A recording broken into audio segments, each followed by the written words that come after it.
Olá a todos e todas, é com grande alegria que recebemos neste dia, na nossa rede municipal de ensino, mais uma vez, como sempre, com muita alegria, a professora Maria de Fátima Mineto. A solicitação veio do Departamento de Educação Especial, através da Diretoria Executiva de Ensino, para o nosso seminário de autismo, né? Falar de inclusão é falar todo dia das nossas demandas, das nossas preocupações com a nossa sociedade como um todo. E nós, enquanto profissionais de educação, não podemos jamais deixar de lado as discussões, as reflexões, os pensamentos para fazer o nosso dia a dia, o nosso trabalho com mais eficiência. Para falar as suas boas-vindas a todos e todas nesse seminário de autismo, vou convidar também a nossa diretora de departamento, a Jéssica. Olá a todos e todas, que bom estarmos aqui novamente, né? Agradecendo já antecipadamente o convite novamente, professora Maria de Fátima. Que bom estar aqui conosco novamente para atender às nossas necessidades. E hoje um pouquinho diferente, um formato um pouquinho diferente, né? A partir das demandas que surgiram no formulário de pesquisa, né, para esse seminário de autismo. Então, com todas as demandas que foram nos colocadas, nós sistematizamos e repassamos isso à professora para que, com a sua experiência, com, né, todo o seu trabalho, nos ajudasse a suprir essas nossas necessidades, esses nossos interesses, essas dificuldades que a gente tem ainda pensando sobre a perspectiva da inclusão, né, da perspectiva inclusiva. Então, muito obrigada novamente por estar aqui conosco e vamos aproveitar bastante esse momento, professora. Muito obrigada. Olá, é um prazer enorme estar aqui de volta. Muito obrigada, Adriana, pelo convite. Jéssica, como sempre, é uma honra. Eu quero dizer para vocês que adorei a experiência de ser diferente, né? De eu trabalhar a partir da demanda, isso me deixou mais motivada. E muitas vezes a gente vai fazer fala e eu já penso, já falei isso, né? Mas a partir da pergunta aí eu já me organizei diferente. Espero que a gente tenha um momento bem legal junto e que, de alguma forma, algumas reflexões realmente tragam mudanças na prática, mudança no nosso coração, na hora que a gente está entendendo a inclusão e que a gente possa sonhar novas estratégias a partir de todas as demandas que a gente está vivendo nesse momento. Posso começar compartilhando tela e tudo? Então, gente, considerando que a gente tem um desafio hoje diferente, eu separei a minha apresentação em algumas partes. Então, em alguns momentos eu vou compartilhar a tela, em outros momentos que eu vou responder as perguntas, eu vou tirar a tela, respondo as perguntas e volto na tela. Porque eu separei assim, as perguntas, cada vez que vocês verem uma tela amarela, vão ser as perguntas de vocês, e aí eu vou responder essas perguntas e depois eu entro com um pouquinho de teoria para a gente poder fazer um link entre a teoria e a prática. Porque é muito fácil a gente falar sem relacionar isso com tudo que a gente precisa saber. Bem, então deixa eu começar aqui nesse compartilhamento, só para a gente poder... Só um minuto que eu não estou vendo aqui a minha apresentação. Deveria estar. Bem, agora não apareceu.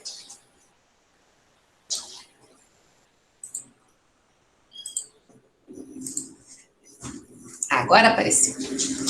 Pronto.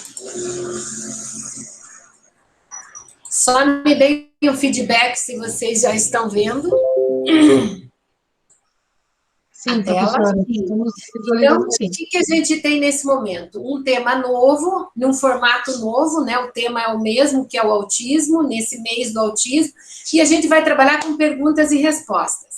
Então, lembrando de onde eu venho, eu sou professora da Universidade Federal, para quem ainda não me conhece, coordeno um laboratório junto com a professora Yasmin, com parceria de outros professores bem conhecidos, como a professora Lídia Weber, que trabalha com práticas educativas, a professora Giovana Medina, que trabalha também com inclusão e relações familiares, a professora Sabina Castro, que é do Rio Grande do Sul, da Universidade de Santa Maria, e com ela a gente pesquisa autonomia, coensino, essas outras relações que importam tanto e que compõem as pesquisas do laboratório.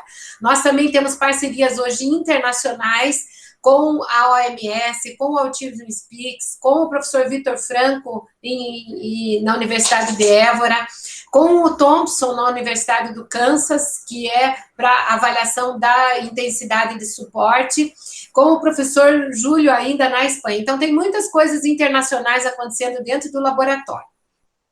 Por onde a gente vai começar hoje? Nós vamos começar hoje fazendo uma massagenzinha nos nossos sentimentos. Por quê? Não tem como responder todas aquelas perguntas sem dizer para vocês que muitas delas estão relacionadas ao nosso lado pessoal. Não sei porque minha garganta hoje está falhando. Então, o que a gente precisa entender aí? Que nós estamos vivendo um momento de crise. Essa crise mundial, essa crise que ultrapassou todos os limites que a gente esperava. Então, pior ainda do que a gente imagina, quando a gente acha que vai vencer, entram outras coisas na brincadeira, é quase um joguinho daqueles de computador que a gente não sabe muito o que fazer. Só que toda essa crise não chegou agora, ela só foi piorada, porque a gente já tinha coisas que não estava dando conta não só na escola, mas na nossa característica enquanto profissional, e eu falo isso por mim.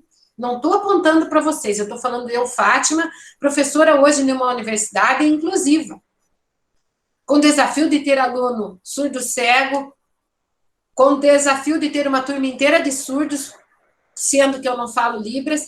Eu quero que vocês vejam que eu não estou apontando o dedo para vocês, eu estou me colocando, na hora que eu tento responder vocês, eu me coloco que eu também muitas vezes tenho essas dificuldades. E para quem eu trago, quem eu puxo para essa nossa conversa? Eu puxo para a nossa conversa o Edgar Morin, porque para nós hoje, esse mestre maravilhoso, com 98 anos, vivendo essa pandemia junto com a gente, vivendo historicamente esse momento, ele traz algumas reflexões que nos ajudam a pensar. Então, vejam, uma das coisas que Edgar Morin traz, que para nós é fundamental entender, é a ideia de que esse coronavírus e o isolamento social, ele nos traz um momento de desconstruções das verdades absolutas. Então, o primeiro ponto fundamental da gente entender, as certezas que a gente tinha ou achava que tinha, levam a gente a um momento de desconstruções que nos trazem insegurança.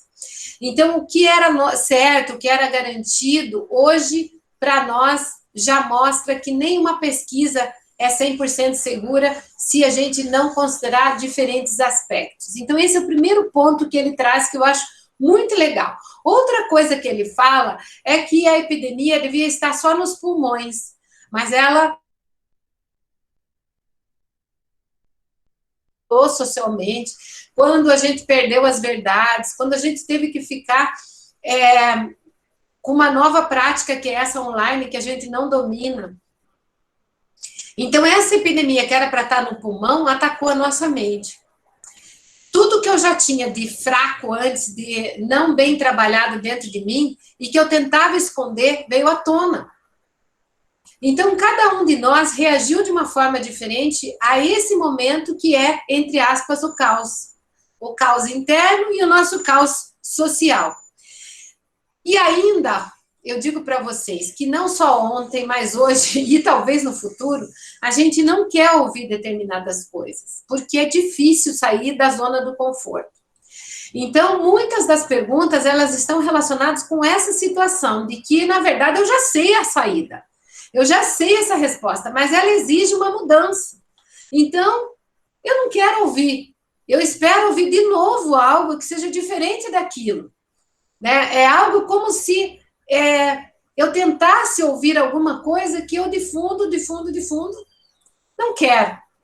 Né? É muito mais fácil a gente achar que existe uma solução mágica e que ela vai ser fácil de resolver o que eu quero, e por isso a pergunta vem. A pergunta vem muitas vezes na hora que eu não quero pensar que a estratégia é trabalhosa, que a estratégia exige mudanças minhas e do contexto, e da sociedade, e da política, e de muitas áreas.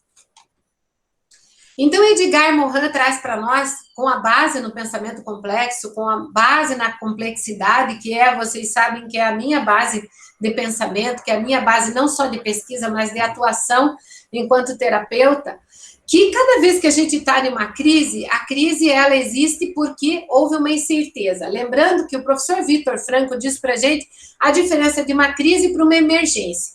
Uma emergência é uma situação drástica que nos acontece, mas que ela pode ser consertada, entre aspas. Então, por exemplo, quebrar uma perna. É horrível porque dói, é horrível porque eu tenho que ir no médico, é horrível porque eu ponho uma tala por um tempo. Só que depois que isso passar, eu volto na minha vida normal. Então, isso é só uma crise, é algo que eu faço um remendo e consigo resolver. Quando a gente pensa na ideia de uma crise, eu gosto muito dessa imagem, ela traz para nós um aumento de uma incerteza com uma quebra. Nada vai poder ser igual ao que era antes.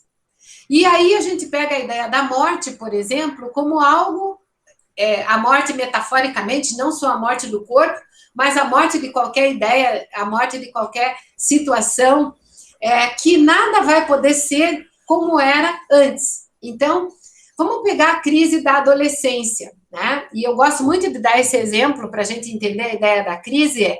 Quando a gente pega hoje um adolescente que tem muitas crises, crise de comportamento, de revolta, às vezes até de afrontamento dos pais, uso de drogas e etc. Essa crise dessa adolescência para esse adolescente, pode ser mais grave em relação a outros por inúmeros fatores. Porque é difícil ele permitir que morra a criança dentro dele para ele ser um adulto.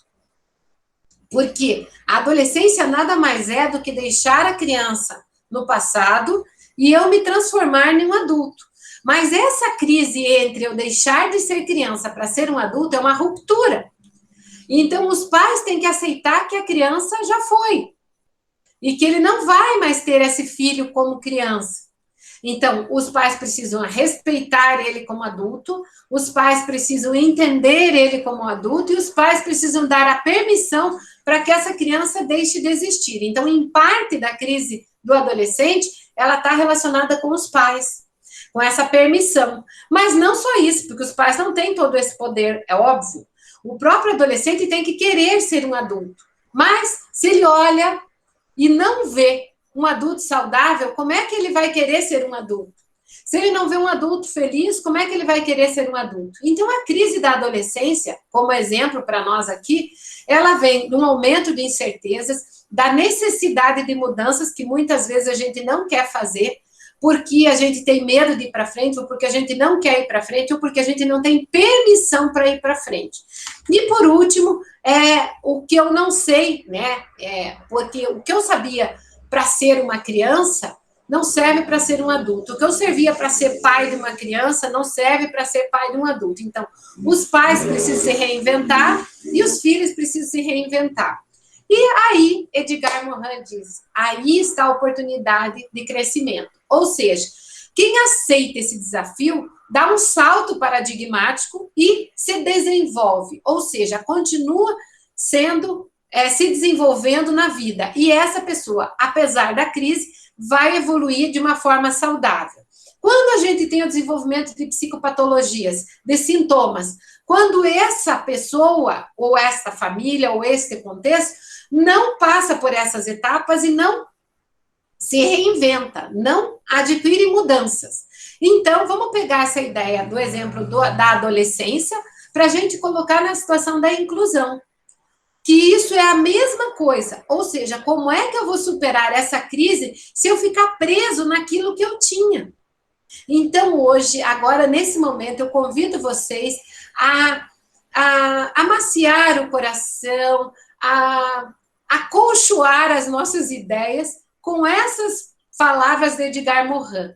Então, ele fala que dentro dessa teoria de entender essa complexidade, a gente precisa organizar os conhecimentos de modos que possam dialogar entre si e fazer da vida humana como se fosse uma colcha de retalhos, construída em harmonias e perfeita combinação de cores. Então, eu não preciso jogar fora tudo que eu sei, eu não preciso imaginar que existe uma solução mágica, mas eu tenho que me respeitar e acreditar que nesse conjunto de composições eu posso ter a saída para as minhas angústias. E ainda ele diz, é preciso substituir um pensamento que isola e separa por um pensamento que distingue e une. O que ele quer dizer com isso?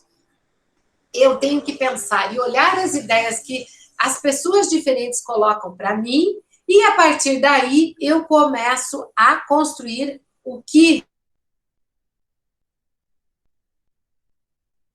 vocês. Aqui já chegou as nossas perguntas, deixa eu voltar aqui um pouquinho. Eu entendo todas as perguntas feitas e imagino a confusão que vocês estão diante da situação da inclusão da criança com autismo ou da educação, não importa se é no espaço inclusivo ou não, da criança com autismo. E eu vou dizer para vocês isso falando do meu coração. Falando do meu coração, por quê? Então, aqui vocês estão vendo as perguntas, eu vou interromper um pouquinho a tela, porque eu quero que agora vocês olhem somente o meu rosto. Deixa eu fazer um ESC aqui. Eu vou voltar para a tela onde vocês estão me vendo, porque eu quero dizer para vocês uma coisa. Cada vez que eu entro na internet e vejo esse monte de informação sobre o autismo, isso me causa um desconforto enorme. E isso que faz muitos anos que eu estudo isso. Vocês sabem que eu trabalhei desde 83, na verdade, com autismo, foi a partir de 1983, ou seja, muita gente nem estava aí quando eu estava já me degladiando com a diferença do autismo e acompanhando essa coisa de entender o autismo, de vencer a mim mesma em relação ao autismo. E cada vez que eu vejo gente falando de verdades absolutas, de técnicas que são perfeitas, isso me incomoda de um jeito que aí eu fui fazer mais uma pós-graduação, daí eu fiquei uns meses em Madrid, em 2019, numa clínica de autismo, para entender, meu Deus, mas de onde saiu tudo isso? E daí eu tenho que dizer para vocês, muitas coisas são oportunismo, que a gente sabe disso, gente que precisa de um lugar, que quer aparecer e coloca lá milhões de soluções mágicas, vendendo coisas que, na verdade, na prática, não são exatamente assim, então a gente precisa ter um bom senso, e existem outras coisas que são estratégias muito práticas que ajudam a gente a ter ideias de como funcionar. Mas para isso o professor precisa ter respaldo teórico. Então agora eu vou pegar as perguntas da primeira fase,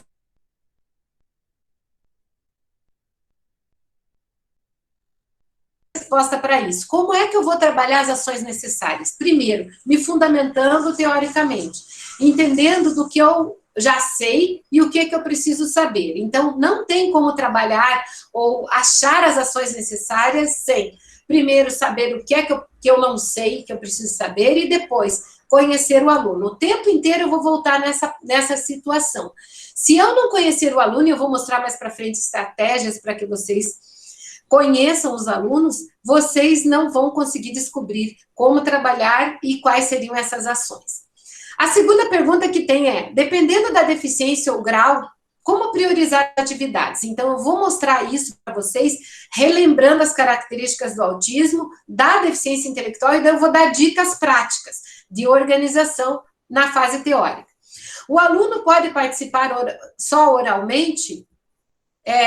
Não gosta de registro. Lógico que o aluno pode participar oralmente e a gente vai registrar isso, porque a produção oral dele pode ser uma das formas da gente avaliar e quem faz o registro é a gente. Então, essa produção oral pode ser gravada, essa produção oral pode ser filmada e a gente tem um registro, de fato, do progresso do aluno. Então, essa pergunta é uma pergunta que está dentro da ideia de como a gente pode adaptar as coisas, certo? E daí voltamos lá, quanto eu estou flexível para entender que isso é uma forma de produção. Muitas vezes a criança não responderá cognitivamente à série que se encontra, verdade. E aí, mais para frente, eu vou mostrar para vocês como a gente faz essa situação. Então, o que é a comparação entre o que o aluno está fazendo e o que a gente pode fazer. Vou mostrar isso em exemplos práticos e dentro do plano individual de desenvolvimento da criança. Diante disso, como não maquiar o portfólio? Gente, eu fiquei um pouco assustada com essa história de maquiar. Isso não é maquiar, é realidade. Ele funciona diferente, ponto. A avaliação dele é diferente, ponto. O resultado dele é diferente, ponto. O que é que ele está fazendo nessa turma que ele não acompanha? Vivendo, se desenvolvendo, crescendo. Não acompanha o quê? Essa é a pergunta para nós. Não acompanha o quê? Veja, então eu vou ter, se eu ficar segurando essa criança, porque ela não é igual aos outros, ela vai ter 30 anos, 25 anos lá, sei lá, no terceiro ano, no segundo ano. E daí o que é que eu estou fazendo? Eu não estou, de novo, entendendo qual é a proposta da inclusão. A inclusão é adaptar o meio ao sujeito e o sujeito ao meio. Então, se eu adaptei o meio para entender as diferenças, ele vai caminhar com essa turma. E eu vou estar constantemente adaptando o meio. Então, isso eu vou mostrar ali mais para frente, mas a resposta para essa pergunta é exatamente isso. Vou voltar na nossa apresentação, no compartilhamento, porque agora eu vou falar um pouquinho mais dessa parte teórica, certo? Então, aqui, vocês podem ver, vou deixar, que essas foram as perguntas em amarelo que eu respondi você. Jéssica, eu quero que você me interrompa, ou Adriana, se acharem que alguma coisa não está caminhando como é para ser. Então, voltamos lá. O boom do autismo, o que a gente se desesperou com o autismo na inclusão, ele tem uma causa teórica. A mudança do olhar sobre o diagnóstico. Agora a gente tem o CID-11, que é a classificação internacional das doenças, que também já está mostrando, e o DSM-4, que é o Manual Estatístico das Desordens Mentais, que foi substituído pelo DSM-5. Então, isto mudou muito a nossa forma de ver. Então, antigamente, a gente tinha uma visão sobre o autismo que vinha lá daquele, lembra, como eu falei para vocês, de uma ideia muito médica, sem contextualizar esse desenvolvimento, e isso estava muito relacionado com as bases e o que a ciência tinha na época.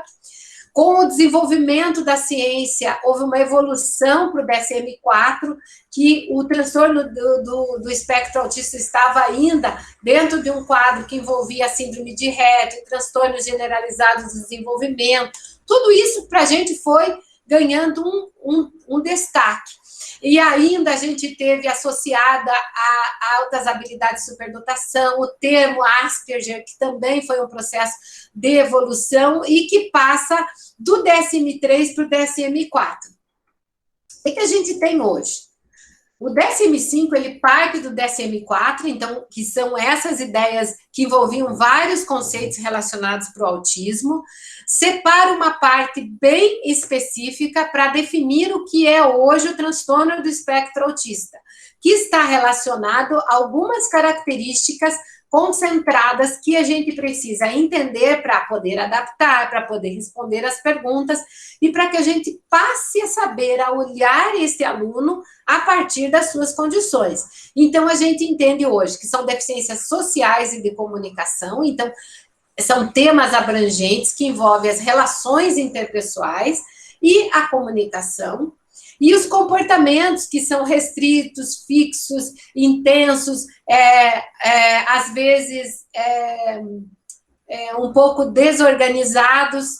Então, esse conjunto de características vai dar para nós o que é a definição do autismo. Então, o transtorno do espectro autista é um transtorno neurológico, do desenvolvimento neurológico, que está presente desde a infância e é composto por alterações das deficiências do relacionamento social, da comunicação e dos interesses.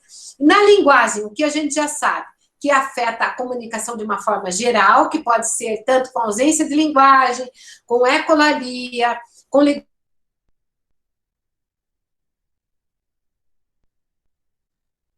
que afetam uma linguagem que é não verbal, a pessoa não entender metáforas e outras expressões. Nessa dificuldade de comunicação, a gente entende que o autismo, ele provoca na pessoa uma dificuldade de entender expressões e gestos, expressões faciais. Então,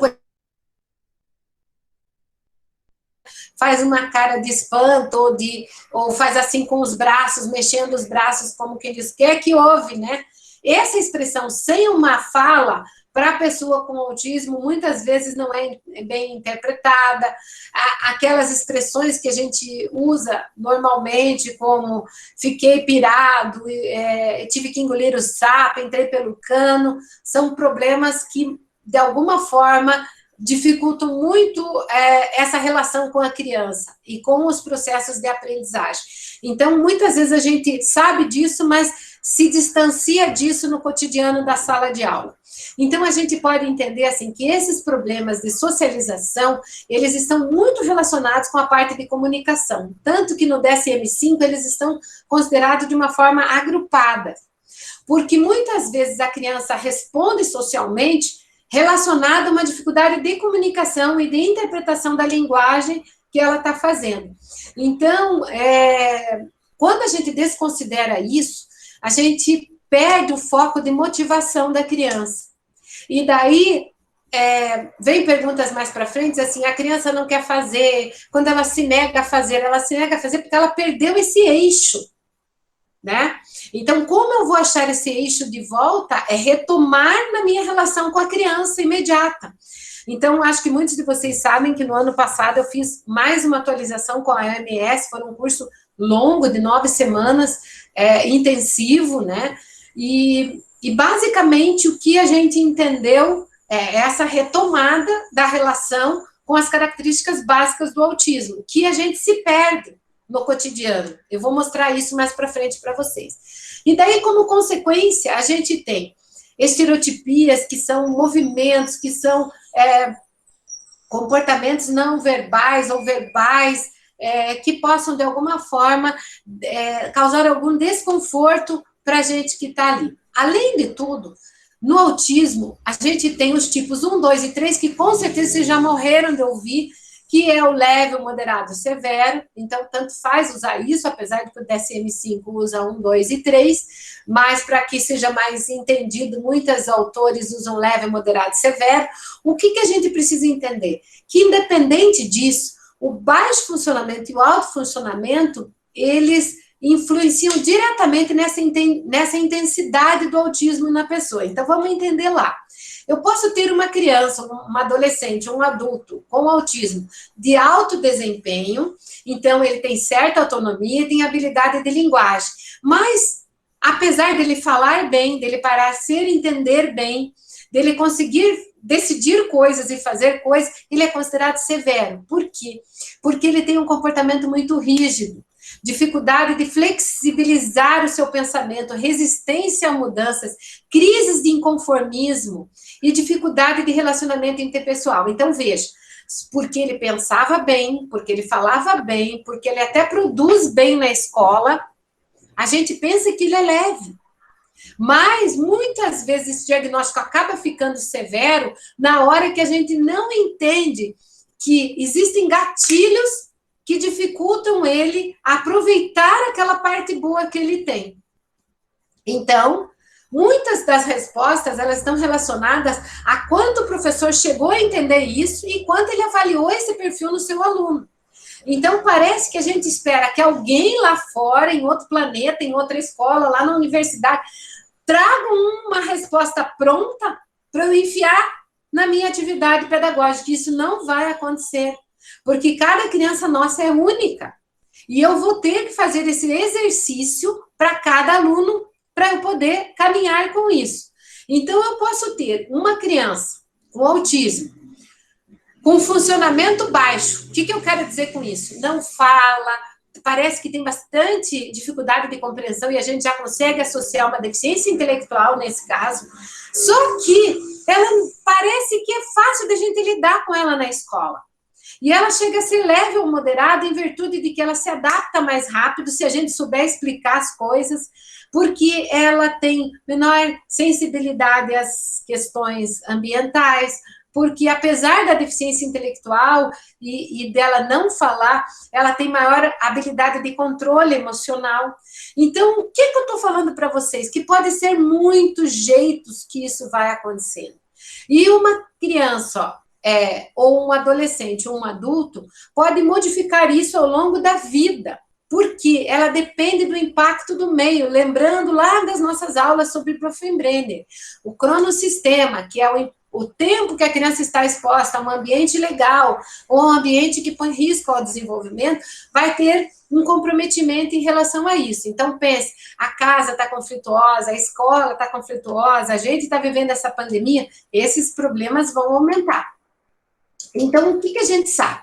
Que a criança que vai estar na minha sala pode ter dificuldade de imitar e de imaginário, que ela pode fazer menor uso do pensamento simbólico, de imaginação nas brincadeiras de fazer conta, que ela pode não usar os brinquedos ou entender os jogos da mesma forma que as outras crianças, que ela tem dificuldade de atenção, de memória, de organização, de sequenciamento, de acarretar a aprendizagem, pode daí ficar lenta, né? E as dificuldades com metáforas e expressões gestuais. Esse é o kit básico que eu preciso avaliar na criança antes de pensar em qualquer ação pedagógica, antes de pensar o que é que eu vou precisar para ajudar ela.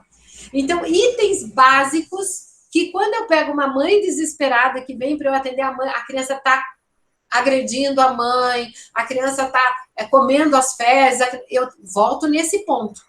O que a mãe entendeu do desenvolvimento dessa criança? A mesma coisa eu vou fazer na sala de aula com o professor. Então, esse viés de entendimento do desenvolvimento da criança ajuda a gente a perder o medo sobre o que é que eu vou fazer. Porque daí eu tenho um roteiro ali. Então, como seriam estratégias? Porque entendemos toda a parte difícil, né? Então, não vamos tampar o sol com a peneira. Tudo aquilo existe. E a minha criança, que está ali na minha frente, tem todas essas dificuldades. Então, primeiro, ideias. Eu não posso pôr atividades longas para uma criança.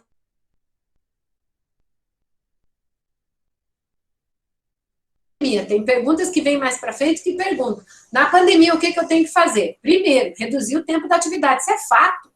Segundo, observar o movimento, a motivação do engajamento e interesse. Então, lá mais para frente, eu vou dar dicas de como a gente engajar com a criança.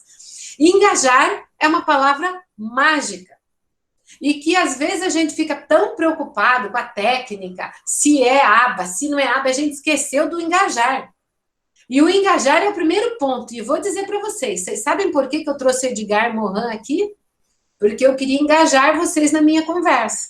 Eu queria pegar um viezinho da onde vocês vão entender que tecla que nós temos que tocar.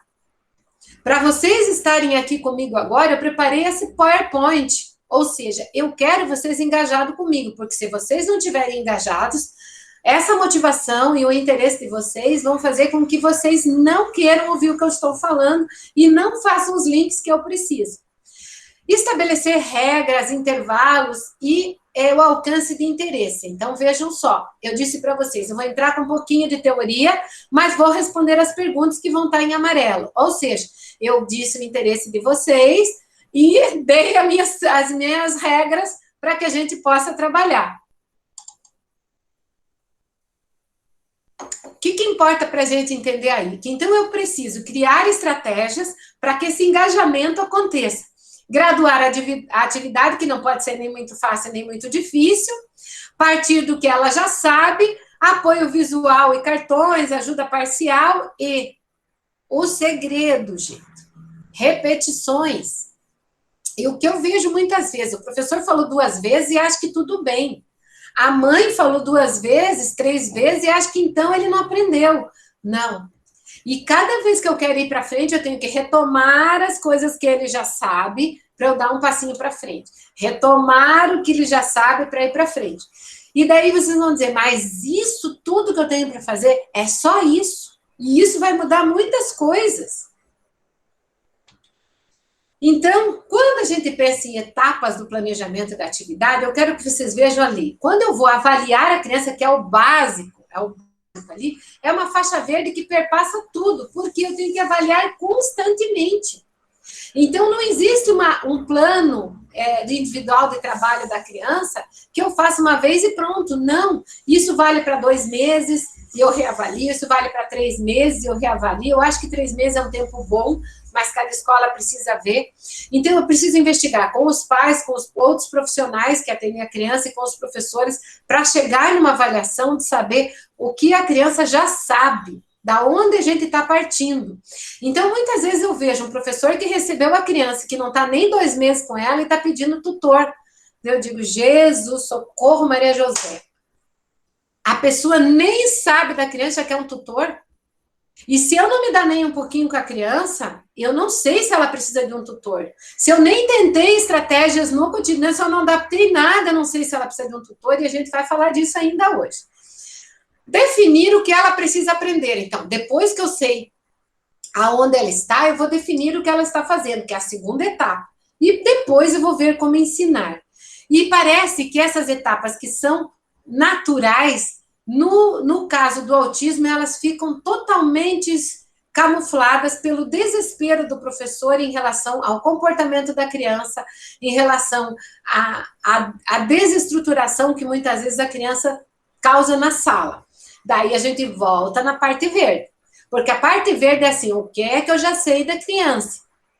Porque se eu não aprendi nada da criança, eu não vou poder definir o que ela precisa saber e nem o que ela vai ensinar, e o caos está feito.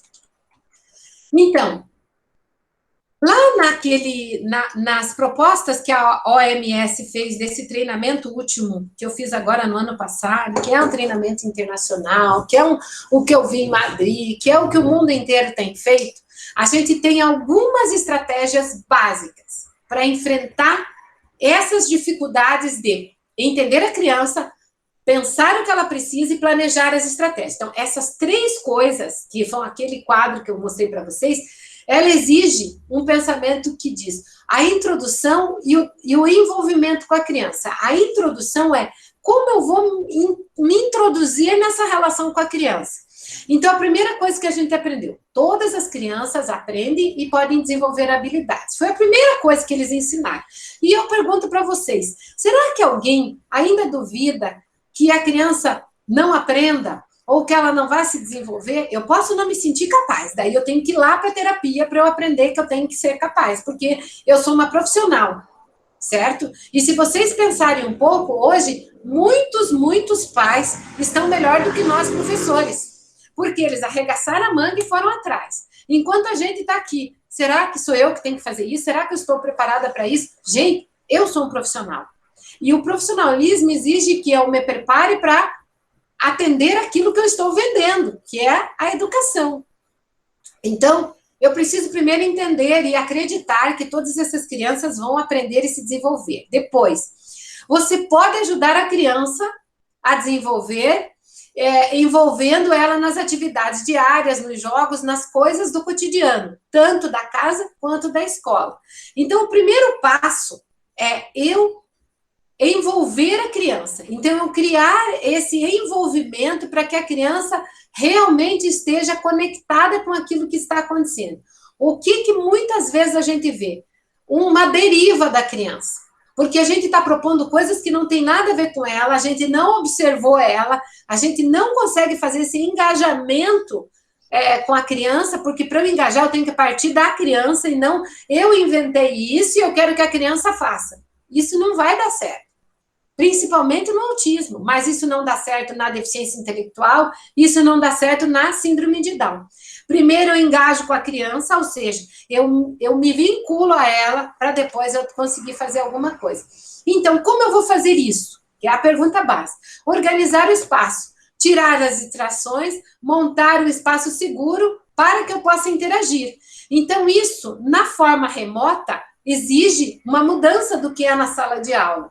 Então, já que é o pai que está fazendo isso em casa, muitas vezes, ou a gente que vai fazer isso online, em parte, nós temos que ter estratégias que removam as distrações. Como é que eu vou descobrir isso? Fazendo uma conversa individual com os pais antes. Porque se eu não fizer isso, não tem como eu fazer. E aí que eu vou montar online esse espaço seguro. Então, existem escolas e professores e mães e crianças que estão mais envolvidas com isso e engajaram mais rapidamente, e outros que estão à deriva, porque não se prepararam e não se organizaram com essas coisas da distração. Começar com atividades motivadoras e seguir as escolhas da criança. Então, o que eu tenho visto nas tarefas online que tem sido um caos? O professor decidiu uma coisa, ninguém pensou no que a criança consegue, ninguém pensou que a criança também está pirada com a pandemia, e daí a gente quer que ela faça coisa totalmente desvinculada da realidade ou da motivação dela nesse momento. Então, aí que está um problema. Outra coisa, manter a criança engajada. Então, a gente precisa prestar atenção, que a criança esteja prestando atenção em quem está fazendo essa tarefa. Isso não importa se é na sala de aula ou se é em casa. Então, o que acontece muitas vezes, que a gente não percebe que a criança aprende melhor se a atividade for divertida, positiva e cheia de elogios. E muitas vezes a atividade foi feita para todas as outras crianças, a gente adaptou só tirando algumas coisas e quer que essa criança engula. Não vai acontecer. Por quê? Porque nos aspectos da neurociência, nós já sabemos que ela tem um dano. Então, eu preciso construir brincadeiras que a criança aprenda a fazer, que eu possa engajar tanto nas atividades domésticas agora online, quanto nas outras coisas, descobrir do que a criança gosta de brincar, para que a gente consiga trabalhar com ela.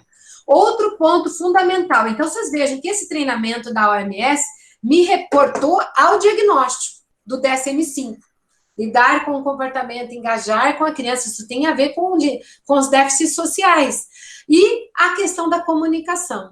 Então, vejam, eu tenho que identificar como essa criança está se comportando, porque esse é um dos comportamentos que geram ações desafiadoras da criança. Então, o que a criança não entende, então não importa se a criança fala ou não, repercute em comportamentos desafiadores, né? Que muitas vezes podem ser verbais ou não verbais. Então, eu tenho que entender, quando a criança tem um comportamento inadequado, o que é que ela está me dizendo? O que é que aconteceu um pouquinho antes que eu não observei? Eu preciso olhar, escutar, para poder criar oportunidades de comunicação. Isso muitas vezes não é feito. A gente quer domar esse comportamento, trazendo limites. E o limite é uma bomba relógio. Quanto mais eu tentar trabalhar com comportamentos aversivos, para que essa criança não reproduza determinada coisa, mais para frente eu vou ter aumento daquilo que eu não quero. Então, olhar, escutar, entender o que aconteceu antes, durante e depois, é que nos vai favorecer a criação de oportunidades para que isso aconteça. Então, eu preciso perceber o que acontece como comportamento desafiador, para que eu possa estabelecer estratégias. Então, vamos lá. Muitas das nossas crianças têm deficiência intelectual. Na verdade, mais da metade das pessoas com autismo tem algum grau de deficiência intelectual. E a pergunta para os professores é essa. Lendo as perguntas de vocês, eu fiquei pensando, será que todo mundo entendeu o que é a deficiência intelectual e como a gente vai trabalhar com ela? Então, vou dar uma retomada rápida. Eu preciso entender que a deficiência intelectual ela é uma limitação significativa no funcionamento intelectual, no comportamento adaptativo, nas habilidades práticas, sociais e conceituais que começa cedo no desenvolvimento da criança. O que o modelo teórico da American Association diz para nós? Que todas essas dificuldades podem ser trabalhadas para que essa pessoa funcione bem e se desenvolva. Vocês estão vendo essa coluna do meio que diz apoios. Basicamente, tudo que eu falei até agora são estratégias de apoio para que a gente chegue nesse funcionamento intelectual. As perguntas básicas de vocês, elas estão relacionadas se eu juntasse tudo isso, como eu vou apoiar para que ele se desenvolva? Basicamente foi isso. Se eu juntasse todas essas perguntas, ela é assim, como eu vou apoiar? Então, hoje, um dos meus grupos de pesquisa no laboratório é sobre a intensidade de suporte. Nós estamos adaptando para o Brasil instrumentos que avaliam a intensidade de suporte, ou seja, quanto de apoio, que tipo de apoio essa pessoa precisa, essa criança precisa para que esse aluno precisa para que ele se desenvolva, para que ele funcione melhor. Né? Então, esse funcionamento individual, ele resume a palavra desenvolvimento, que é o que a gente quer. Então, quando eu penso em apoio, eu tenho que pensar que isso geralmente está relacionado com o nosso conceito de autonomia e de independência. Então, a ideia de autonomia, ela envolve independência, autogestão, autopercepção. E a independência, ela é quanto que eu posso fazer alguma coisa sem apoio, mas quanto eu posso fazer essa mesma coisa se eu tiver apoio. Eu não sei se vocês entendem isso, mas, por exemplo, ninguém de nós tem autonomia total. Eu, para abrir uma garrafa de vinho, se eu estou sozinha em casa, eu não consigo com aquele abridor normal, porque eu não tenho essa força. A rolha ficou horas me matando, quebro a rolha e fico nervosa e não tomo vinho. Então, para que eu tenha independência e tomar o vinho, eu preciso daquele abridor que é de alavanca. Porque daí a intensidade de suporte que eu tenho me permite que eu tenha autonomia para tomar o vinho. Então, isso não significa que eu não tenha autonomia e que eu não tenha independência, mas que eu preciso, enquanto uma pessoa com desenvolvimento, enquanto sendo uma pessoa com desenvolvimento típico, poder continuar me desenvolvendo e fazendo as coisas. Acho que é um exemplo que foi bem prático. Então, a gente entende aqui que o maior prejuízo para a gente na sala de aula é nas habilidades intelectuais, que é raciocínio, planejamento. Essas coisas, elas estão relacionadas muito com o nosso conceito da deficiência intelectual. Parece que nas perguntas, alguns professores não entenderam que uma deficiência intelectual, ela resume pelo menos 2 desvios padrões abaixo da média quando a gente fala em desenvolvimento intelectual. Então, quando a pergunta vem assim, mas ele não acompanha os outros, ele não vai acompanhar nunca.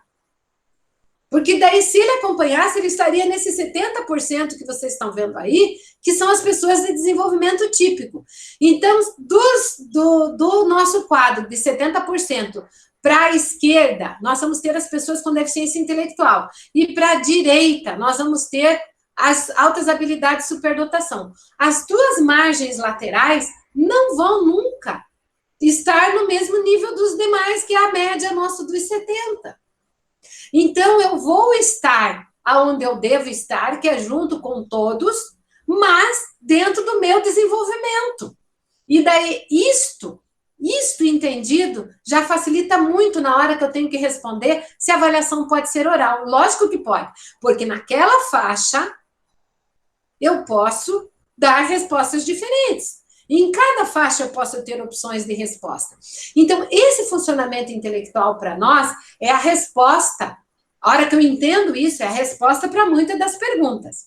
Então, lembrando que na deficiência intelectual, o nosso lóbulo frontal, que é a 3ª unidade funcional de Luria, que vocês já sabem que eu nem vou falar tudo aqui, que é a parte da neurociência, então eu preciso puxar um pouco isso, para a gente poder responder com mais consistência as respostas de vocês, que é programar, regular, verificar, programar uma atividade, ela está na 3ª unidade funcional, onde eu vou ter maior dificuldade. A 2ª unidade funcional, que é a nossa caixa preta, então, a 3ª unidade funcional é o nosso cérebro humanizado. A 2ª unidade funcional, que é o cérebro informado, é aquele que eu guardo tudo que eu aprendo, então ele recebe, analisa, armazena, que é a nossa caixa preta, onde tudo que eu aprendo está ali. E na 3ª unidade funcional, o que eu tenho? Todas as partes que são intuitivas, que elas vêm por impulso, que é um tônus nosso de vigília, que são a nossa ação reflexa. Por exemplo, se eu me sinto ameaçada, eu bato. Se eu tenho fome, eu choro.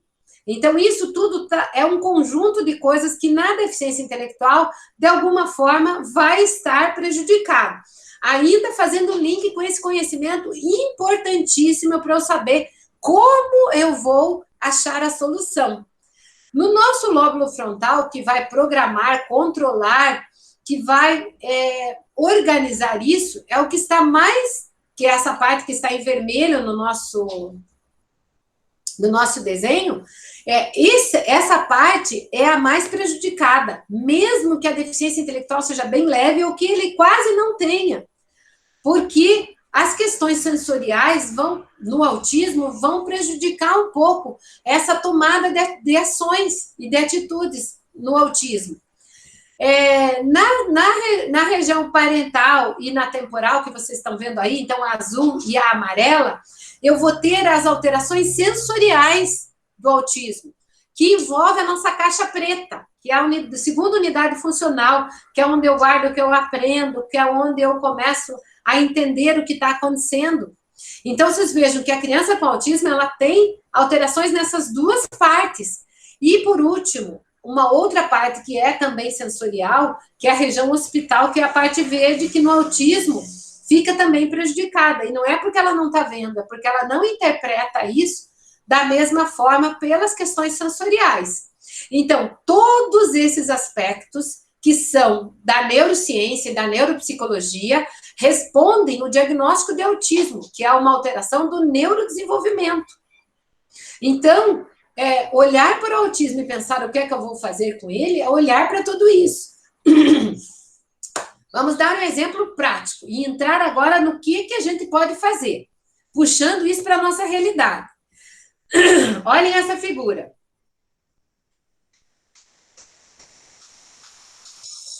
Olhando essa figura, nós estamos pegando a terceira unidade funcional de Luria, que diz para nós o que é que eu posso fazer, né? Ou seja, com o hipotético dedutivo, a parte da frente do cérebro. Todos os animais não têm essa parte desenvolvida. Então, o que eles pensam? Comer, sobreviver, reproduzir. O homem é o único que pensa o que fazer. Só que quanto menor é a criança, independente dela ter deficiência ou dela ter qualquer quadro no desenvolvimento dela alterado, ela ainda trabalha muito no comer, sobreviver, reproduzir. Ela ainda é muito sobreviver.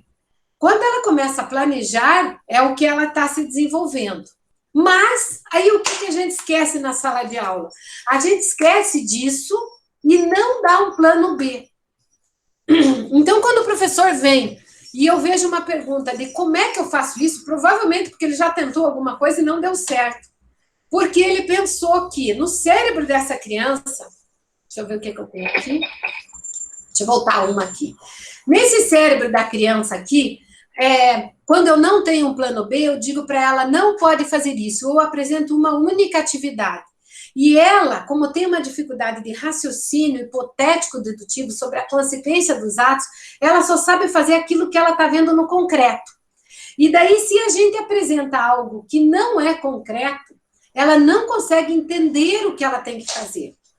E muitas vezes isso cai na ideia de que a gente não trouxe para ela um plano B. Então, ao invés de eu dizer não, ao invés de eu dizer que não deu certo, eu preciso ter um plano B, ou seja, uma alternativa para que o cérebro dela tenha uma escapatória. E muitas vezes essa alternativa, ela passa pelo passo do engajamento da criança na atividade e da forma como eu estou me comunicando com ela, que são 2 pontos básicos para que eu tenha um plano B. Se o meu plano A, que foi apresentado, não deu liga para ela. Então, vamos pensar aqui. Em uma leitura, em um plano de leitura, eu preciso o quê? Para que essa mensagem entre na cabeça da criança, a primeira e a segunda unidade funcional. Para que a criança entenda aquilo que ela está lendo, eu preciso da segunda unidade funcional funcionando. E para que ela me dê uma resposta, né, que ela leia oralmente, ela precisa da terceira unidade funcional. Ou seja, eu preciso de estratégias que atendam todas as unidades funcionais para que a criança responda o que eu estou pedindo. E muitas vezes a gente desconsidera, por exemplo, o uso de imagens ou de quadros apoiativos para a criança com autismo que vão acionar todas essas etapas do cérebro para que ela consiga. Então, eu quero uma determinada coisa lá, que é o meu plano A, mas eu não penso que no meio do caminho eu preciso de um plano B, que é recortar essa atividade em partes tão minúsculas, e em estratégias muito que parecem para nós simples, ou meio sem graças, mas que faz com que ela engate nisso. Isso vale para cópia de palavras, para ditado e para interpretação do texto. Vou pegar aí um autor fácil de vocês entenderem. Quando a gente fala de Piaget, e aí não foi Piaget que vai falar isso, mas a Barbel Inioder, que vocês sabem que foi o braço direito de Piaget, ela traz para nós um estudo em relação à deficiência intelectual. E ela diz para nós que há o que ela chamou de viscosidade genética. Ou seja, a criança com deficiência intelectual, não importa se é bem leve ou se é muito severo, vai levar mais tempo para subir nesse espiral. Lembrando que as etapas que eu tenho de subir nesse espiral, elas incluem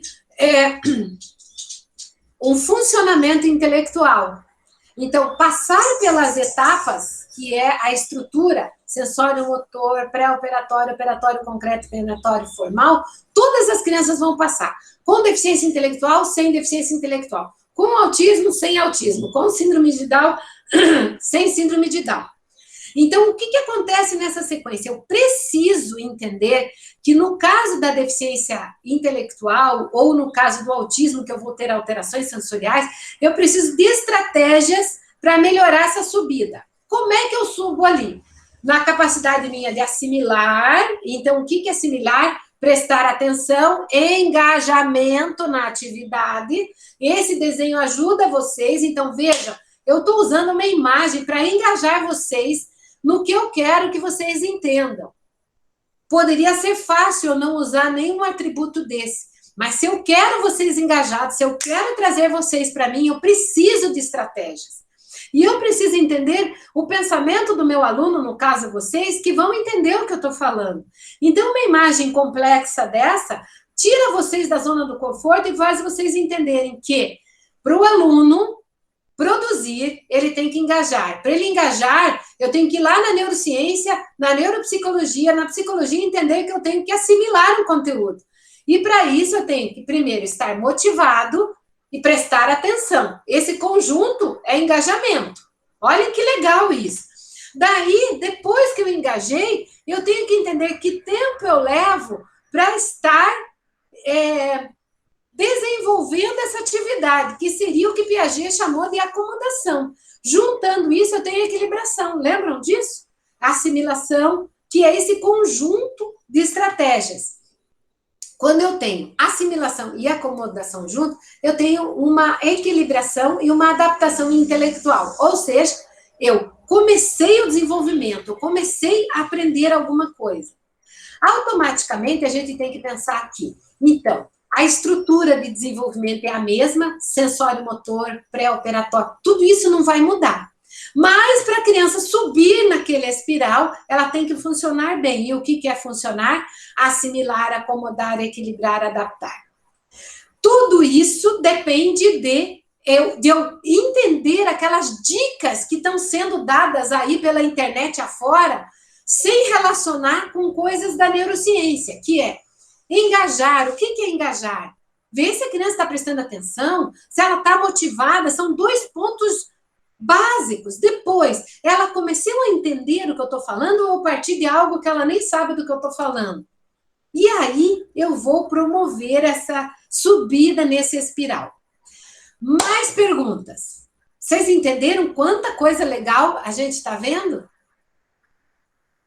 Agora eu vou passar para uma parte mais prática, que envolve... Então, a gente aqui viu sobre a criança, sobre as características do autismo, que precisam ser levadas em conta. E agora eu vou falar um pouco dessa parte prática, de como a escola tem que se organizar, quais seriam essas respostas que a gente precisa. Então, vou fazer do mesmo jeito, eu vou responder rapidamente as perguntas, mas depois eu vou entrar com a teoria e a gente acaba essa segunda fase e a minha fala para. Mas eu já falei 50 minutos. Ah, meu Deus.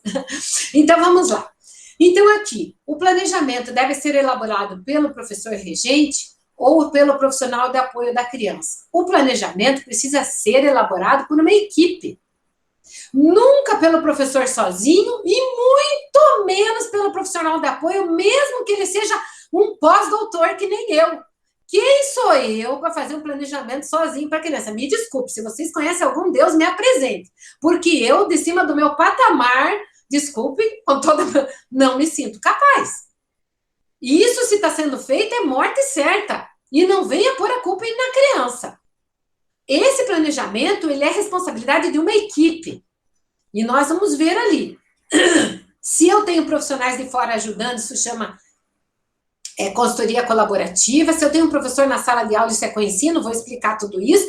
Mas nunca pelo professor sozinho, nunca pelo profissional de apoio sozinho, não importa se ele é... Como ele disse, ele é um pós-doutor que nem eu, porque com tudo isso eu não sei nada. Porque quem vai fazer esse serviço é o professor, então nós precisamos de muitas mãos, incluindo principalmente a família. Toda atividade precisa ser adaptada? Não, depende da condição da criança. Não, nunca, isso a gente tem certeza. E ela pode precisar ser adaptada hoje, daqui 6 meses não precisa mais. O que é prioridade para trabalhar na pandemia? Primeiro, a condição emocional da criança e do professor. O engajamento da criança na atividade. A gente já viu isso. Outra coisa importantíssima de prioridade na pandemia, não estou conseguindo ir para frente, eu preciso fazer manutenção do que a criança já sabe. Essa é a solução no momento, não deixar a criança regredir. O ideal seria que a gente tentasse começar a progredir, nunca vai ser como era, porque nós estamos em modos diferentes. Então, para de sonhar com o Richard Gere, se ele não vai poder namorar vocês. Vamos namorar o que a gente tem aqui. Então, estamos numa pandemia, não vamos tentar fazer o possível para a criança não regredir, deu certo, vamos andar para frente em passos lentos, para que a gente não perca o que a gente está conquistando. Quem planeja, quem adapta, como fica a hora atividade? Respondi na primeira pergunta, vou repetir de novo. Quem planeja? Muitas pessoas. Quem adapta? Muitas pessoas. E a hora atividade é uma hora que tem que ser usada para organizar isto. Nós somos profissionais, a hora atividade não é para o professor ir no médico, não é, desculpe, com todo respeito. Eu tenho que dizer para vocês, na época que eu era professora, na hora minha atividade, eu ia na aula de educação física, porque eu queria observar o meu aluno, eu ia na aula de música. Lamento informar, porque era ali que eu descobria o que eu ia fazer, porque eu estava morrendo com aquele aluno que eu não sabia o que eu ia fazer. Na época que a gente não tinha lei, na época que a gente tinha pouca publicação, então é a vida do professor, e eu escolhi essa vida para mim. Dá para mudar de profissão, isso é a grande vantagem. Quem não é feliz como professor, por favor, olha, dá para ser Masterchef, dá para ir no The Voice, dá para fazer um monte de coisa. Não fica sofrendo na área que não gosta. Como elaborar um planejamento, inclusive, com materiais acessíveis aos pais? Aquela equipe que está fazendo vai ouvir os pais e vai entender as facilidades e dificuldades. Então, esse planejamento só é possível com muitas mãos. Qual a função de cada profissional? Vou falar um pouco disso mais para frente, mas respondendo lá. O professor é o regente da sala de aula, vai executar. Então, ele ali é o mestre de obras, ele vai fazer acontecer, só que ele está planejando junto com o engenheiro, com o dono da obra, com o técnico, para que isso aconteça. Quais os profissionais estão qualificados para trabalhar com autista? Primeiro, eu penso que deveria ser todos os professores que estão recebendo para ser professores em época de que nós só temos uma lei, que é a Lei Brasileira de Inclusão, ou seja, toda a educação nossa é inclusiva. Então, se eu sou professora, eu tenho que aprender a lidar. Dá para saber trabalhar com os autistas de uma forma geral? Não. Cada autista que chega novo, eu vou ter que começar tudo de novo. Sabe por que eu estou dizendo isso para vocês? Estou dizendo isso para vocês como Fátima, professora com pós-graduação, mestrado, doutorado, pós-doutorado, um monte de especialização, um monte de pesquisa. E cada vez que lá na universidade eu recebo um aluno com deficiência, eu me desequilibro. Eu tenho dor de barriga, porque é isto que me faz viva enquanto professora. Eu não sei tudo. Vocês já devem ter visto quando eu dou exemplo para vocês, quando chegou a minha aluna surdo-cega, quando eu tive que dar aula na turma que eram só alunos surdos, e eu. Então, era uma inclusão ao contrário. Pensa em uma dor de barriga. Sabe, eu cheguei no meu pós-doc e me deram aquela turma, eu fiquei super feliz, achando que eu ia, será maravilhosa, que eu ia dar conta. Meu Deus, era sexta-feira de manhã, eu dava sexta-noite aula. Eu já tinha dor de barriga, porque eu ia dar aula para eles à noite. Meu Deus, eu dizia, como pode? Eu tive que desconstruir tudo que eu sabia, eu tive que mudar tudo que eu sabia, e no final do ano isso foi ótimo, mas os 4 primeiros meses foram muito difíceis para mim. Então, isso faz parte do trabalho nosso. Não se sentir preparado, não se sentir qualificado e ter que correr atrás. Então, nós professores, nós profissionais da educação, temos que estar qualificados emocionalmente e temos que estar em busca constante. Como abordar a família que não tem paciência com as atividades? Gente, é difícil eu falar, e eu hoje não vou falar de família, eu me dispus a falar só para o professor, mas vou dizer para vocês. A família está sofrendo, porque ela, de repente, passou a ver tudo que ela não via. De repente, ela começou a ter que ter muitas funções. Então, se para nós foi ruim, então, como ter... a família não tem paciência, nós temos que ter paciência com a família. Nós temos que reduzir as atividades em casa e mostrar para a família que nós vamos reduzir porque nós não queremos que ele regrida. e que a partir da hora que a gente conseguir uma estabilidade aqui, nós vamos trabalhar para frente. Isso vai reduzir a ansiedade da família e vai lá. Diante do isolamento do autista, como trabalhar de forma coletiva? Já disse para você, a gente precisa de criar estratégia, vou mostrar mais para frente. Como identificar as dificuldades? Fazendo avaliação do aluno, mais avaliação. Como o pai vê a criança, como o psicólogo vê a criança, como o fono vê a criança, como o professor de educação física. Então, eu preciso de vários olhares para identificar as dificuldades. E as estratégias lúdicas e tudo mais. Como promover o interesse da criança? Então, vocês vão ver que eu vou dar umas dicas. Observar a criança, e daí observar e buscar esse link de interagir. Então, a hora que eu consigo esse engajamento, eu vou conseguir começar um trabalho. Então, essa afetividade, ela tem a ver com o engajamento. Então, como manter a atividade? Como dar autonomia? Desculpe. Como dar autonomia? Como eu vou dar autonomia? Estimulando a intensidade de suporte. Voltamos lá no meu saca-rolhas. Eu posso tomar o vinho desde que eu tenha o saca-rolhas adequado. Então, a autonomia tem que ver com a intensidade de suporte. A importância da rotina, ela é fundamental, né? Então, para o professor, para a mãe e para a família, e isso está no planejamento. Que tipo de tecnologias e recursos? A gente tem milhões na internet, só que achar isso depende de avaliar a criança, achar isso depende de saber engajar com a criança, daí a tecnologia vem dessa criatividade que todos nós, professores, temos em criar estratégias ou adaptar estratégias, né? Adequar os planejamentos para as atividades sejam prazerosas para a criança, de novo entra no engajamento, nessa motivação. Melhora a maneira do recurso utilizar para o severo, engajar na atividade proposta na escola. Então, de que maneira? Primeiro, observando, depois, avaliando constantemente a criança por vários olhos e não a minha olhada só. A alternativa para os profissionais estudantes que não possuem ferramentas tecnológicas, não existe não ter ferramentas. A gente faz isso com rolo de papel higiênico, a gente faz isso com água, a gente faz isso. Não existe não ter ferramentas tecnológicas. Nós estamos vendo isso Brasil afora, com famílias que não têm nada em casa, nem luz elétrica, e isso está acontecendo, né? Então, a postura do professor, então vale aí a criatividade, a postura do profissional apoiar as famílias com segurança no ensino remoto. Acho que aqui eu já respondi tudo também. Aqui, mais ou menos, as perguntas são as mesmas.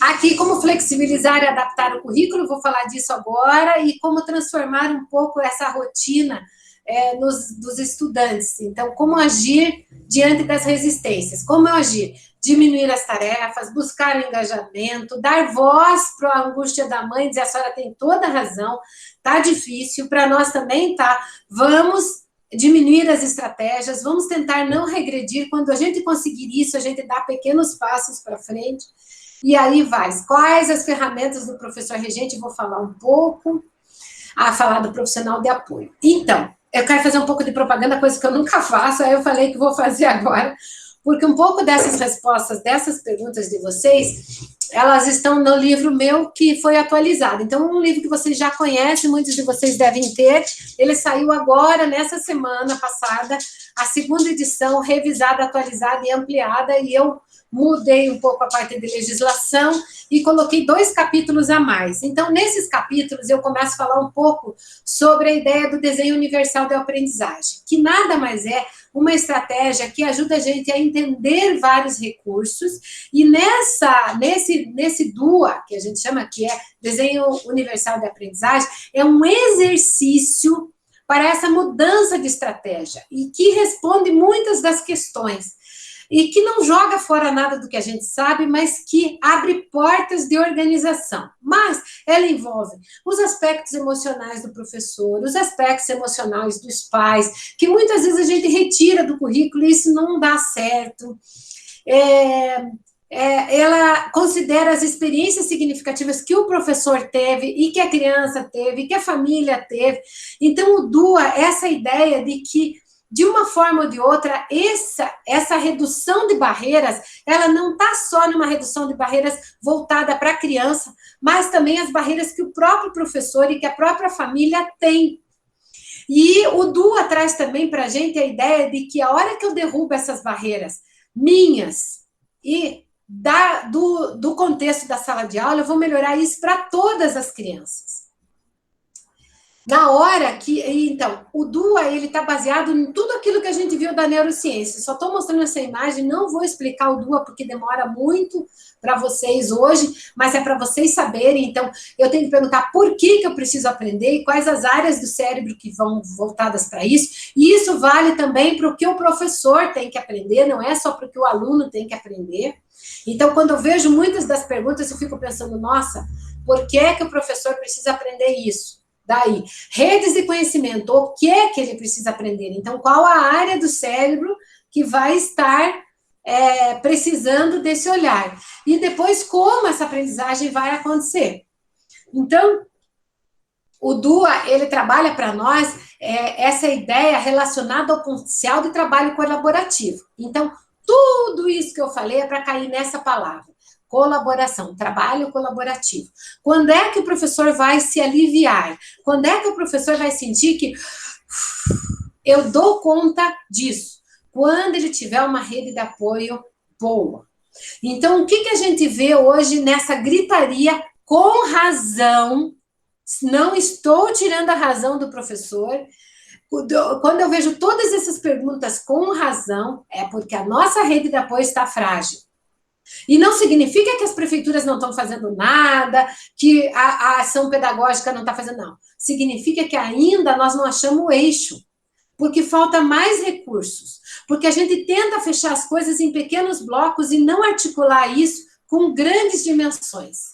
Então, o DUA traz para nós, basicamente, essa ideia de um fortalecimento desse trabalho colaborativo. Então, essa ideia de ensino colaborativo, que envolve o co-ensino, né? A ideia de co-ensino significa ter um profissional especializado, que dá um suporte direto para o professor na sala de aula, e ele, junto com a família e com a equipe da escola, vão pensar a estratégia de ação para esse aluno. Então, vejam, se alguma coisa não der certo, não foi culpa do professor especializado, não foi professor regente, foi desse grupo que não pensou o suficiente. Só que dificilmente, com várias cabeças pensando, a gente vai ter uma estratégia errada. E vocês vão ver por quê. Então, essa ideia do co-ensino, do ensino colaborativo, ela traz para nós diferentes arranjos. Um ensina, outro observa, que é uma das propostas do ensino colaborativo. Então, eu posso organizar isso dentro da escola de diferentes formas. Eu posso ter um professor que é o regente da sala e o outro que é um colaborador que está junto. Então, é um modelo do co-ensino. Outro que a gente pode fazer são organizar estações de ensino e as crianças arrodeiam essas estações de ensino e os dois professores estão acompanhando. Eu posso montar na sala com essa ideia do co-ensino, ou seja, tendo um professor especializado junto, um ensino paralelo. Em alguns momentos, um professor trabalha um conteúdo dentro do mesmo tema com a sala e o outro professor trabalha outro conteúdo dentro do mesmo tema na sala. Ainda eu posso ter um ensino alternativo, que, ou seja, lá, alguns professores disseram, quando a criança não tem nada a ver com a sala, né, ela não está alfabetizada, então eu vou ter um ensino muito alternativo dentro dessa sala, mas trabalhando com esses dois polos e com esses dois professores em conjunto.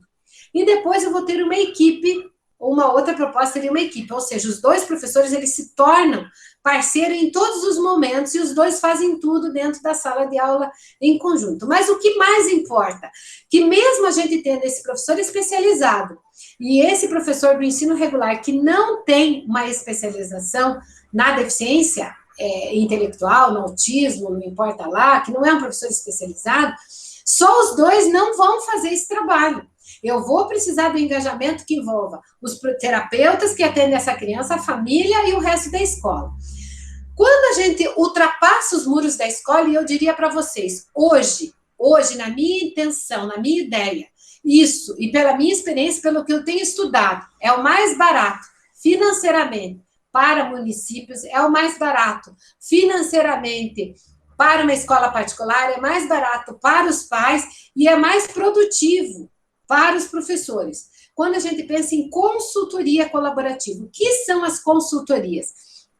A consultoria, ela envolve um profissional especializado que dá um suporte para que isso tudo aconteça. Então, esse profissional pode ser um por escola, um por grupos de turmas, pode ser um profissional que é de fora da escola e que preste serviço para a escola, pode ser um dos profissionais que atenda a criança fora. Então, eu tenho um cabeça de chave que vai articular tudo isso e ajuda no plano, na montagem do plano individual. Porque, veja, se eu tenho um profissional que vai fazer essa consultoria, ele vai dar.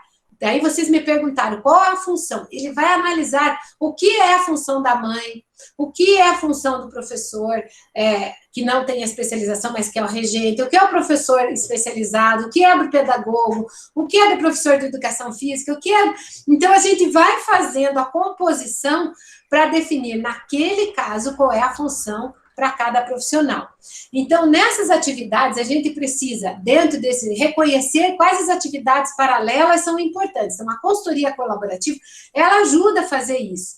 O reforço com o professor particular, que muitas vezes é muito importante, e que ele seria ideal que ele fosse feito fora da sala de aula, e não na sala de aula, porque senão isso acaba prejudicando tudo isso que eu estou fazendo.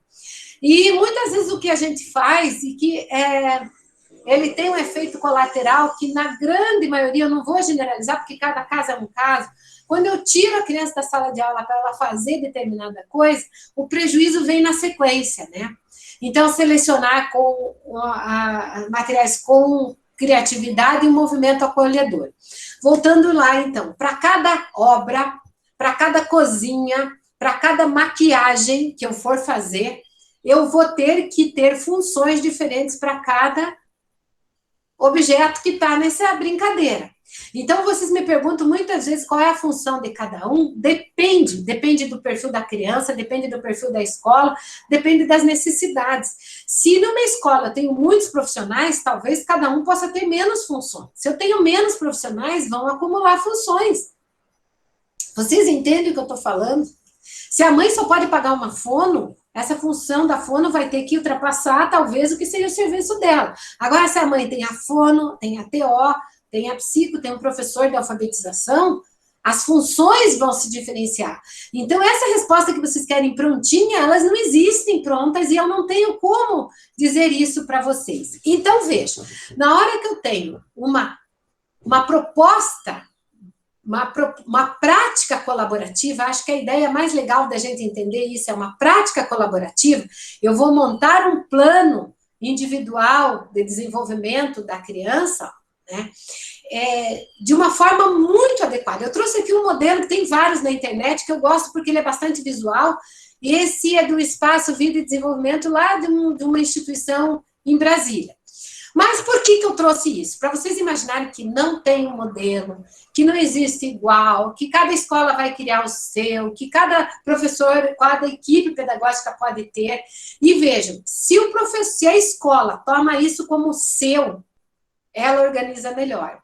Se essa prática colaborativa for regida pela escola, mais eficiente isso vai ser. Porque a escola, se ficar deixando que isso tudo seja terceirizado, ela vai ficar perdida. Né? E é a mesma coisa que sempre vir alguém cozinhar na minha cozinha, e daí, a hora que ela sai, eu vou fazer alguma coisa, eu não consigo. Né? Então, o que eu preciso para um plano de desenvolvimento individual? Isso varia muito, mas a ideia primeira é a identificação da criança. Então, bem certinho, quais os exames, porque eu preciso a caminhada que a criança já fez. Daí, eu preciso que a parte médica dê informações. Então, a mãe precisa levar essa folha, alguém precisa mandar essa folha para o médico que está atendendo, para que a gente tenha essas respostas. Que isso, às vezes, vem num laudo que ele manda por escrito, descritivo, e a gente preenche a coluna. Depois, a gente vai precisar que cada área da criança mostre para nós o que a criança faz e o que ela não faz. Vocês vejam que eu não sei nada da criança, eu não posso dizer ainda que a criança precisa de um tutor, eu não posso dizer ainda o que ela precisa se eu não tenho isso. Daí se disse assim, mas espera, Fátima, puseram a criança na minha sala e não me disseram nada, porque é o que acontece. Então, calma, curta a criança, tente se relacionar com ela, aprenda sobre a criança, enquanto isso nós vamos montar o plano. Enquanto isso, no meu horário de permanência, eu vou batalhar para que isso aconteça, em diferentes áreas. Então, a gente vai ver as habilidades que ela tem para aprender, as habilidades, as estratégias didáticas que já foram usadas e que precisam. Então, a gente vai montar esse portfólio da criança com os aprendizados e, a partir disso, eu vou estabelecer as metas. Então, o que seria, como eu vou fazer isso acontecer. Então, essas estratégias, elas vão envolver uma adaptação ou não de determinadas áreas, conforme isso for acontecendo. E daí isso, automaticamente, vai cair na avaliação. Porque vocês ali me perguntaram, como avaliar? Eu só posso avaliar aquilo que eu fiz.